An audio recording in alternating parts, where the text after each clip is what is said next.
जय हिंद दोस्तों, स्वागत है आप सभी का एयर स्टडी क्लासेस में।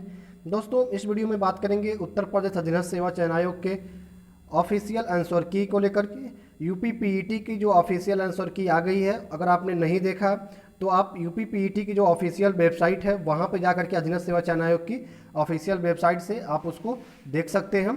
ये ऑफिशियल आंसर की कल 31 अगस्त 2021 को शाम को जारी कर दिया गया है। आवश्यक सूचना लेटर जारी करके ये आपको सूचित कर दिया गया है सभी अभ्यर्थियों को। और साथ में यहाँ पे बताया गया है कि यूपी ट्रिपल एस सी की जो ऑफिशियल आंसर की है वो एक मास्टर कुंजी के रूप में जारी की गई है। आप यहाँ से देख पा रहे हैं, वो लिखा हुआ है कि यहाँ पर एक मास्टर कुंजी है।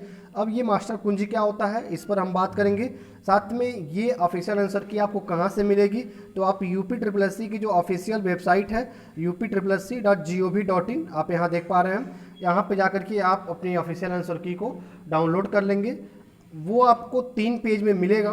वो 3 पेज में एक मास्टर उत्तर कुंजी है, सबके लिए कॉमन है, तो वो आपको हम बताएंगे। अगर आप नहीं डाउनलोड करना चाहते हैं तो इसी वीडियो में मैंने जो है उस आंसर की को हमने इंक्लूड कर दिया है, इसमें दिखा दिया है। आप उसको वहाँ से देख करके और अपने आप जो आपकी अभ्यर्थी कॉपी थी जो आपके आंसर शीट की, उससे आप मिला सकते हैं कितने क्वेश्चन आपके सही हो रहे हैं।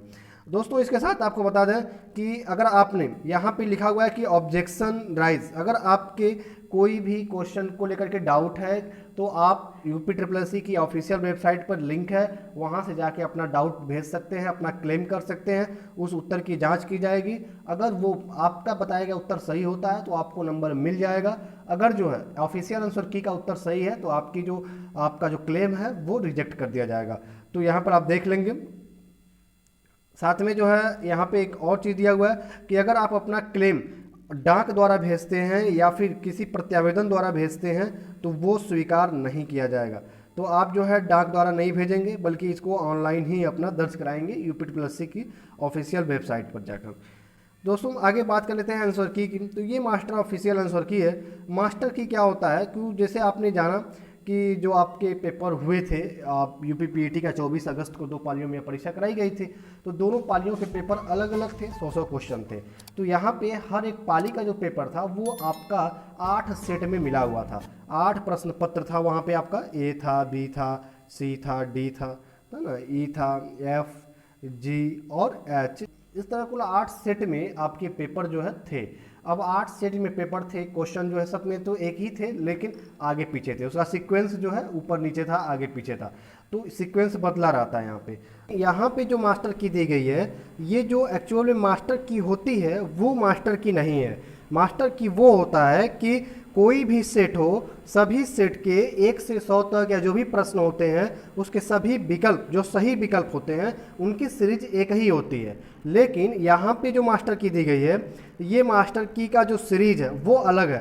पहले तो हमें भी ऐसा लगा कि ये मास्टर की का सभी विकल्प एक ही है, कोई भी सेट ले लें, अगर उस सेट का हम 1 से 100 तक मिला लेंगे तो जो सही आंसर होगा वो इसके अकॉर्डिंग सही होगा। लेकिन सेट ए का मिलाया गया तो वो सही हो रहा था, लेकिन जब सेट बी और सेट सी, डी, ई, एफ, जी का मिलाया गया तो उसमें कई ऐसे क्वेश्चन थे जो इसके जो पेपर में लगाया गया था वो बिल्कुल सही था। 100% वो क्वेश्चन का आंसर वहाँ पे बिल्कुल सही लगाया गया था, लेकिन इसके अनुसार वो गलत हो जा रहा है।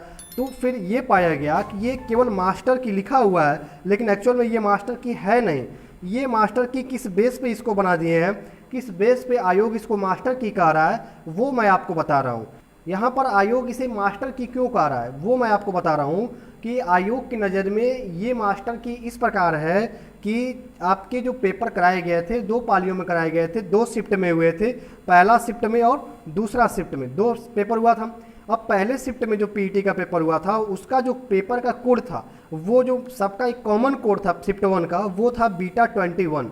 और जो सेकेंड कोड वालों का था उनका क्या था, सेकेंड शिफ्ट वालों का, तो वो आप यहाँ नीचे देख रहे हैं, इनका था गामा 21।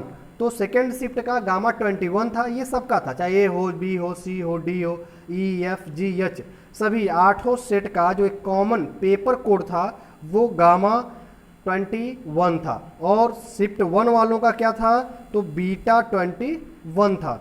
अब यहाँ पे आप देखेंगे कि अलग अलग आपके सेट थे, जैसे कि ए, बी, सी, डी अलग था, क्वेश्चन का सीक्वेंस भी अलग अलग था। तो यहाँ पे जो आपको करना क्या है कि ये जो एक्चुअल में आपका आंसर की जारी किया गया है आयोग की वेबसाइट पर, ये आंसर की केवल आपका जो शिफ्ट ए की बात करें या शिफ्ट 2 की बात करें, ये जो सीरीज या सेट ए का है, ये जो सेट ए के अभ्यर्थी हैं वो यहाँ पे 1 से 100 तक जो दिया गया है वो इससे मिला सकते हैं। उनके बिल्कुल 100% उनके एक्यूरेसी आएगी उनके क्वेश्चन में।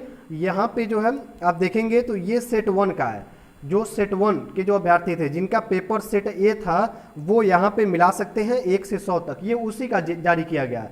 और जो नीचे जारी किया गया है शिफ्ट 2 का, ये भी सेट ए का ही जारी किया गया है। सेट ए के जो शिफ्ट 2 में जो सेट ए के अभ्यर्थी हैं जिनको सेट ए का पेपर मिला था शिफ्ट 2 में, वो यहाँ से 1 से 100 तक के क्वेश्चन को मिला सकते हैं, पूरा 100% उनका एक्यूरेसी यहाँ पे मिलेगा।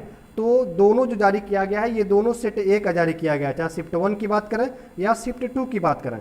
अब यहाँ पे set B C D E F G H वाले कैसे मिलाएंगे, तो इनको क्या करना है कि जो सेट ए का है वो जो सेट ए के अभ्यर्थी जो मिलाएंगे, तो यहाँ से पहले वो मिला लेंगे जो आंसर की जारी किया गया इससे सेट ए के अभ्यर्थी मिला लेंगे और देख लेंगे कि किस में कौन सा क्वेश्चन सही हो रहा है, किस क्वेश्चन का कौन सा विकल्प सही हो रहा है। तो आप पहले क्वेश्चन को पढ़ देखेंगे, या तो उसको याद कर लें या कहीं उसको लिख लें कॉपी पे कि किस क्वेश्चन का कौन सा विकल्प सही है, उस विकल्प में कौन सा आंसर सही है।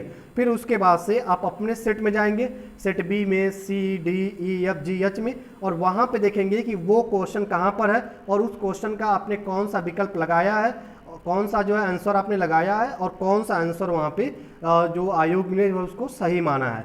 तो इस तरह से आप अपना B C D E F G H check करेंगे। लेकिन सेट ए वालों को कोई मेहनत नहीं करना है, उनको यहाँ पे क्वेश्चन नंबर 1 से प्रश्न नंबर 1 से शुरू करना है और प्रश्न नंबर 100 तक मिला लेना है। ये उनका बिल्कुल 100% एक्यूरेसी हो जाएगा कि इसमें कौन सा विकल्प सही है, उनको जानकारी हो जाएगी। ये शिफ्ट पहला जो था ये सेट ए का है शिफ्ट 1 का, और जो ये है वो शिफ्ट 2 का सेट ए का है। बाकी दोनों शिफ्ट के जो और दूसरे सेट के अभ्यर्थी हैं B C D E F G H वाले, वो सेट ए के जो विकल्प है उसे अपने क्वेश्चन को पहले मिलाएंगे, कौन कौन से क्वेश्चन का कौन सा विकल्प सही है, फिर उसके अकॉर्डिंग वो अपने सेट में कौन से पेपर में कौन से क्वेश्चन का कौन सा आंसर उन्होंने दिया है और कौन सा आंसर आयोग ने सही माना है, उसके अकॉर्डिंग वो अपना चेक करेंगे। आशा करते हैं आपको ये जानकारी समझ में आ चुकी होगी। यहाँ पे थोड़ा सा क्रिटिकल कर दिया है, नाम दे दिया है मास्टर की का आयोग ने कि ये मास्टर की है, लेकिन एक्चुअल में जो मास्टर की होता है वो मास्टर की यहाँ पे न होकर के उसे अपने हिसाब से इसको मास्टर की घोषित कर दिया है कि ये मेरे हिसाब से मास्टर की है। आप सेट ए का पहले मिलाइए, फिर उसके बाद से आप सेट बी सी डी का ई एफ जी एच का क्वेश्चन देख देख करके आप उसको मिलाइए, किस क्वेश्चन का कौन सा आंसर आपने दिया है और कौन सा आंसर सही है। तो ये जो मास्टर की है, आशा करते हैं पूरा आपको समझ में आ गया होगा। ये जानकारी आपको कैसी लगी कमेंट करके ज़रूर बताइएगा, और जो भी दोस्त आपके हैं वीडियो को लाइक कीजिए, दोस्तों तक शेयर कीजिएगा। चैनल पे पहली बार है तो ऐसी लेटेस्ट अपडेट आपको मिलती रहेंगी परीक्षा संबंधी, तो चैनल को सब्सक्राइब कर लीजिए। जय हिंद, शुक्रिया।